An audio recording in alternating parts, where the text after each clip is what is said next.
Hello friends, good evening. আরও একটা নতুন ব্লগে সবাইকে স্বাগত জানাই। আজ নিয়ে চলে এসেছি একদম অন্যরকম একটা ব্লগ।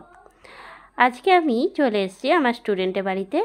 সেখানে ভাগবত কথা পাঠ হচ্ছিল আর নেমন্তন্ন ছিল, সেই জন্যই অনেক লোকের সমাগম। আর চলে এসেছি মা আর আমি। তো পুরো ব্লগটা দেখতে থাকুন, আশা করি ভালো লাগবে।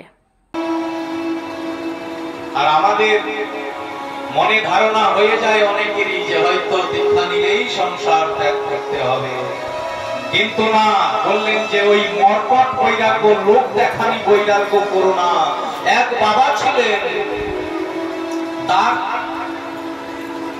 দুই ছেলে। তিনি যখন চাকরি করতেন তখন তার সংসার ভারী সুন্দর ভাবে চলতেন। বড় যখন হলো তখন দুই ছেলেরই বিয়ে দিল, দুইটি বৌমা বাড়িতে এলো। তারা খুব করে শ্বশুর শাশুড়ির সেবা যত্ন করে। কিছুদিন পর কি হলো, ওই বাবা যখন রিটায়ার করে গেল, সে ঘরে বসে গেল। কিছুদিন গত হওয়ার পর কি হলো না, তার স্ত্রী মারা গেল।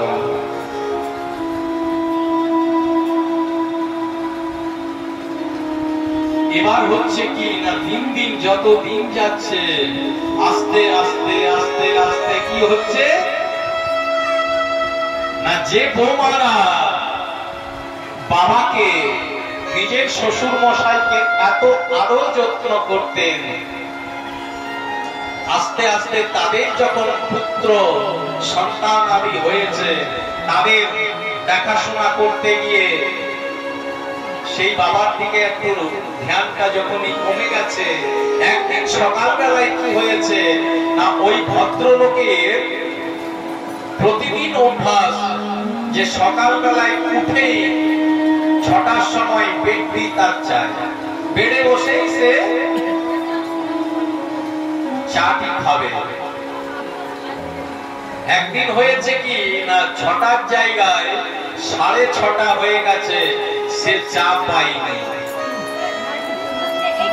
ঋষি বললেন যে ভক্তি দেবীকে যে আপনি কৃপা করে যত বৈষ্ণবগণ রয়েছেন তাদের হৃদয় মন্দিরে অবস্থান করুন।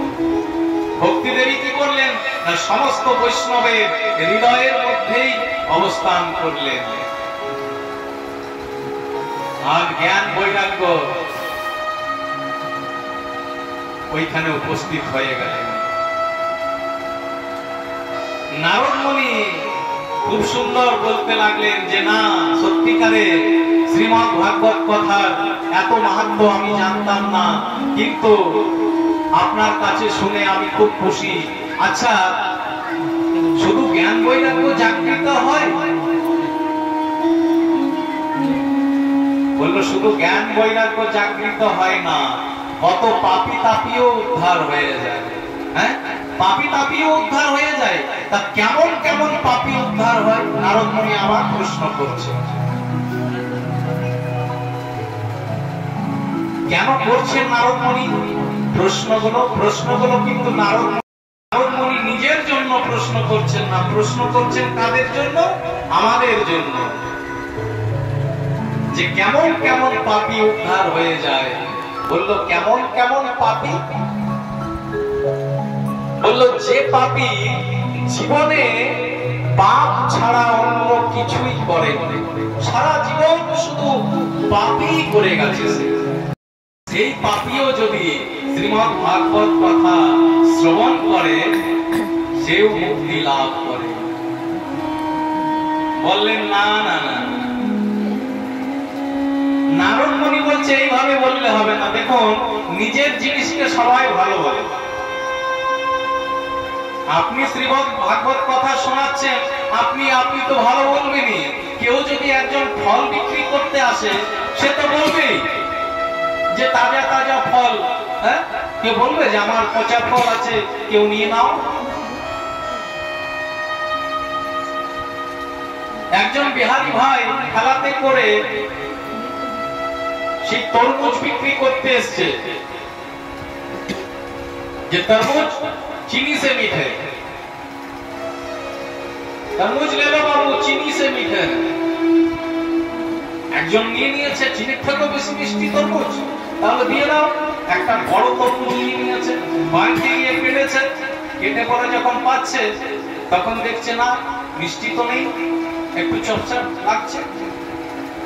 বাইরে এসে পরে বলছে, তুমি মিথ্যা কথা বলে এইগুলো বিক্রি করছো যে তরমুজ চিনি সে মিঠে, হ্যাঁ ये तो किसी मिष्टी नहीं। बोलो बाबू मैंने तो पहले ही बोला था कि तरबूज चीनी से मीठे, इसमें चीनी देंगे तब तो मीठे हो गए ना, चीनी से मीठे। তা নিজের ফলকে সবাই ভালো বলে, তা আমি মানবো কি করে? আপনার কাছে কিছু উদাহরণ রয়েছে? বললো হ্যাঁ আছে। সেই যে কেমন কেমন পাপী এই ভাগবত কথা শুনে উদ্ধার পেতে পারে, গোবিন্দের চরণ পেতে পারে, সেই কথা বলতে গিয়ে বলল আত্মদেবের কথা। যে তুঙ্গা নদী তটে এক ভক্ত থাকতেন, এক ব্রাহ্মণ থাকতেন যার নাম আত্মদেব। আর এই আত্মদেব খুব ধনী ব্যক্তি ছিল, কিন্তু একটা জায়গায় সে গরিব ছিল। কিসে গরিব? না তার কোন সন্তান সন্ততি ছিল না, আর তার স্ত্রীর নাম হচ্ছে কুন্দলী দেবী। কিন্তু এই আত্মদেবের যে সন্তান নেই, এই জ্বালাটা তাকে মাঝে মাঝেই কষ্ট দিত। কারণ যখনই কোথাও যেত লোকে কটু কথা বলতে ছাড়বে না। এই সংসারের নিয়ম যে তোমাকে কিছু না কিছু বলবে, তুমি যখন ভালো করবে তাও বলবে, আর যদি খারাপ করবে তখন তো বলবেই বলবে।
Hello,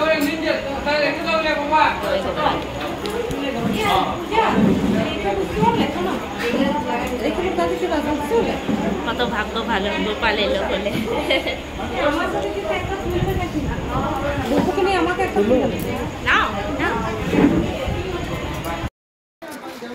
তো এখন ভগবত পাঠ শেষ হয়ে গেছে আর এখন খেতে বসে আর আমি। তুই নাচ করলো, খুব ভালো মেয়ে, খুব সুন্দর নাচ করছিল। এমন আলোটা মুখে পড়ছে। তো এখানে আমি তিলক কেটেছি, তিলকটা এখন মুছে গেছে। যাই হোক, দেখো মা, তোমার মা মুখে দেখ, মুখে তিলকটা কই? তিলকটা মুছে গেছে। না না, তিলক আছে। আমি প্রথম তিলক কাটলাম। আমি রান্না কাকিমাকে বলেছিলাম আমার মেয়ে এলে দিয়ে দেবে। না, দিয়েছে। আজকের ব্লগটা এই অবধি। এখন আমরা খেতে বসে গেছি আর খেয়ে নিয়ে বাড়ি চলে এসেছি। তো অনেক রকমের রান্নাবান্না হয়েছে, দারুণ কাটলো আজকের দিনটা। আবারও নতুন কোনো একটা ব্লগ নিয়ে হাজির হব। টাটা, গুড নাইট, সবাই ভালো থাকবেন।